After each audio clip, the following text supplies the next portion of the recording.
So yesterday, Tim and I went to small group. When we got home, pulled in the driveway. Of course, I opened the door to get out, and I look over to my right, and about 2 houses down, there's this big stray dog. Now, I mean a big stray dog. You have to understand where we live, it's kind of in the country. It's quite a bit in the country, actually. It is not uncommon at all for there to be stray anything around our house. And I do mean anything. We've had dogs, cats, rabbits, pigs, goats, horses, and cows, ducks in our yard, in our driveway, in our garage, even on our front porch. So for me to see this big dog was not out of the ordinary, but remember, I'm an animal lover, right? So I saw him, and I couldn't tell what kind of dog he was. I could tell he was a big dog, and so I knew I didn't want to approach him right away, right? I needed to be smart, right? You approach a stray dog, one of two things could happen. You get your face bit off, or they'll bolt, right? But I could tell also that he was wearing a collar. So I thought, okay, he has an owner, he or she has an owner somewhere that's missing him.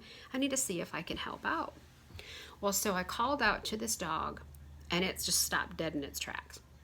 He would not move. I could tell he was afraid, like he wanted to trust me, but he wouldn't. And I was calling him, I was using the cutesy baby voice and all those things. He just would not come to me. He didn't know if he could trust me and my motives, right? He didn't want to come to me. So you know what I did? I sat down on the ground. I thought maybe if I make myself real low and real small, he'll feel safe and he will approach me. And he did. I sat down, and then he really was cute. He came just barreling at me. Then I was able to locate his owner, and they had a sweet reunion. It was a wonderful end to the story. So I couldn't help, however, to start thinking about how, had I not lowered myself, he wouldn't have come to me. And it was so contrary to my upbringing that I needed to humble myself for God to draw near to me. That's how I was taught.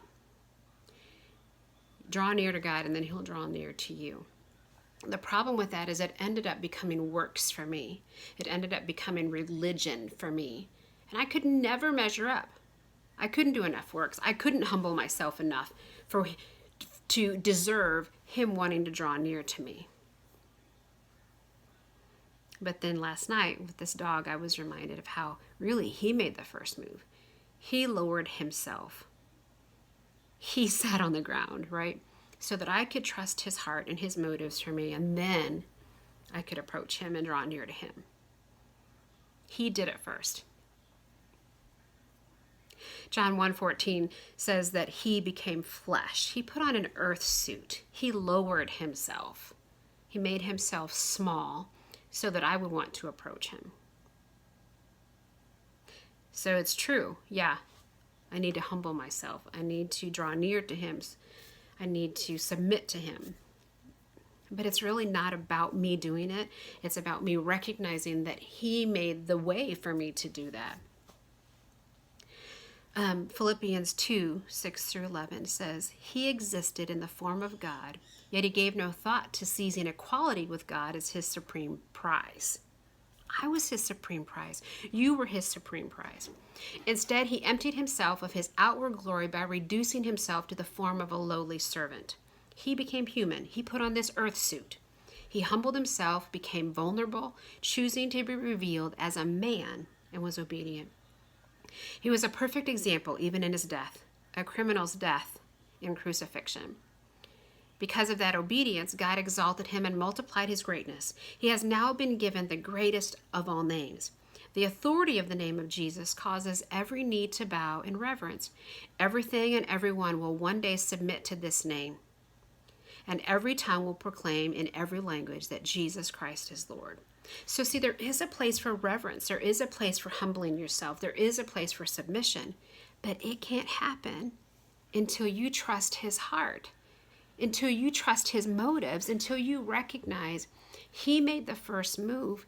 He lowered himself. He made himself small so you could go to him. I don't know if this was for you, if this was just more of a reminder for me. Would you do me a favor? If this was a reminder for you, would you let me know? He humbled himself first so that you could trust his heart to humble yourself and go to him. What's the purpose of that? Oneness, to be one with him, to not have to worry about religion, but to just be blessed in his presence.